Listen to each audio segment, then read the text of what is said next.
बहलोल ने कहा, आप ये भी नहीं जानते?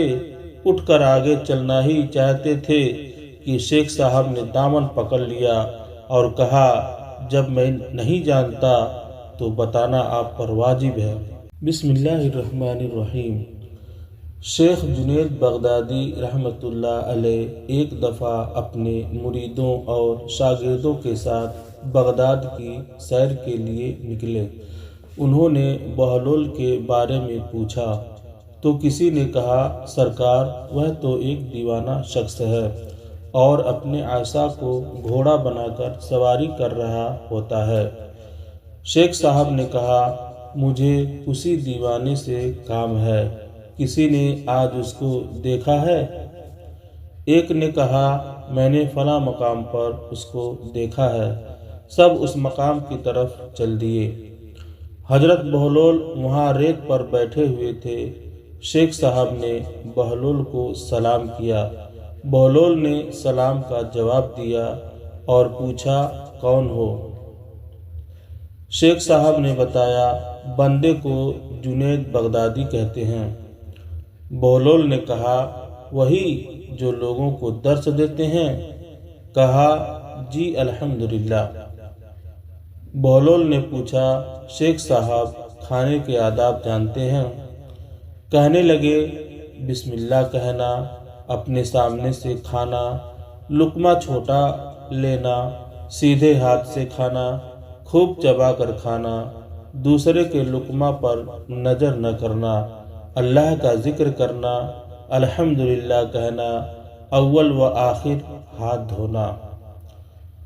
बहलोल ने कहा, लोगों के मुर्शिद हो और खाने के आदाब नहीं जानते? अपने दामन को झाड़ो। और वहाँ से उठकर चले गए। अपने दामन को झाड़ा और वहाँ से उठकर चल दिए। शेख साहब भी पीछे चल दिए। मुरीदों ने इसरार किया, सरकार, वह तो दीवाना है। लेकिन शेख साहब फिर वहाँ पहुँचे, फिर सलाम किया। बहलोल ने सलाम का जवाब दिया और फिर पूछा, कौन हो? कहा, जुनैद बगदादी, जो खाने के आदाब नहीं जानता। बहलोल ने पूछा, अच्छा, बोलने के आदाब तो जानते होंगे? जी अल्हम्दुलिल्लाह।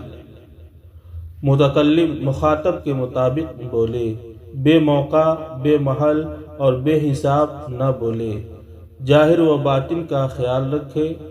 बहलोल ने कहा, खाना तो खाना, आप तो बोलने के आदाब भी नहीं जानते। बहलोल ने फिर दामन झाड़ा और थोड़ा सा और आगे चलकर बैठ गए। शेख साहब फिर वहाँ जा पहुँचे, सलाम किया। बहलोल ने सलाम का जवाब दिया, फिर वही सवाल किया, कौन हो? शेख साहब ने कहा, जुनैद बगदादी, जो खाने और बोलने के आदाब नहीं जानता। बहलोल ने, अच्छा, सोने के आदाब ही बता दें? कहा, नमाज के बाद। कहा, नमाज इशा के बाद जिक्र करो, तस्बीह, सूरह और वह सारे आदाब बता दिए जो रिवायात में जिक्र हुए हैं। बहलोल ने कहा, आप ये भी नहीं जानते? उठकर आगे चलना ही चाहते थे कि शेख साहब ने दामन पकड़ लिया और कहा, जब मैं नहीं जानता तो बताना आप पर वाजिब है। बहलोल ने कहा, जो आदाब आप बता रहे हैं वह फरा हैं और असल कुछ और है। असल यह है कि जो खा रहे हैं वह हलाल है या हराम।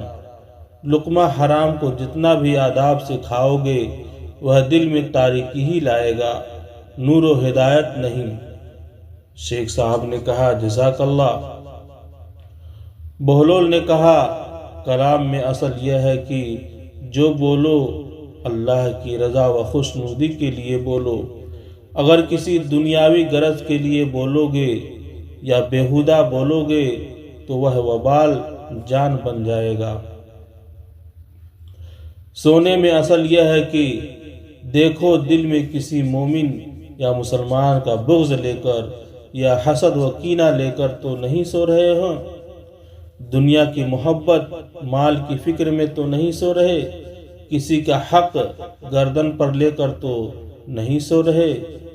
सुबहान अल्लाह। एक उस्ताद था, वह अक्सर अपने शागिर्दों से कहा करता था, ये दीन बड़ा कीमती है। एक रोज़ एक तालिब इल्म का जूता फट गया। वह मोची के पास गया और कहा, मेरा जूता मरम्मत कर दो, उसके बदला में मैं तुम्हें दीन का एक मसला बताऊंगा। मोची ने कहा, अपना मसला रख अपने पास, मुझे पैसा दे। तालिब इल्म ने कहा, मेरे पास पैसे तो नहीं हैं। मोची किसी सूरत न माना और बगैर पैसे के जूता मरम्मत न किया। तालिब इल्म अपने उस्ताद के पास गया और सारा वाक़या सुनाकर कहा, लोगों के नज़दीक दीन की कीमत कुछ भी नहीं। उस्ताद अक्लमंद थे, तालिब इल्म से कहा, अच्छा तुम ऐसा करो, मैं तुम्हें एक मोती देता हूँ, तुम सब्जी मंडी जाकर उसकी कीमत मालूम करो। वह तालिब इल्म मोती लेकर सब्जी मंडी पहुंचा और एक सब्जी फरोश से कहा, इस मोती की कीमत लगाओ। उसने कहा कि तुम इसके बदले यहाँ से 2-3 लेमू उठा लो, उस मोती से मेरे बच्चे खेलेंगे। वह बच्चा उस्ताद के पास आया और कहा, उस मोती की कीमत 2 या 3 लेमू है। उस्ताद ने कहा, अच्छा अब तुम उसकी कीमत सोनार से मालूम करो। वह गया और पहले ही दुकान पर जब उसने मोती दिखाया तो दुकानदार हैरान रह गया। उसने कहा, अगर तुम मेरी पूरी दुकान भी ले लो तो भी उस मोती की कीमत पूरी न होगी। तालिब इल्म ने अपने उस्ताद के पास आकर माजरा सुनाया। उस्ताद ने कहा, बच्चे, हर चीज़ की कीमत उसकी मंडी में लगती है, दीन की कीमत अल्लाह की मंडी में लगती है। उस कीमत को अहले इल्म ही समझते हैं।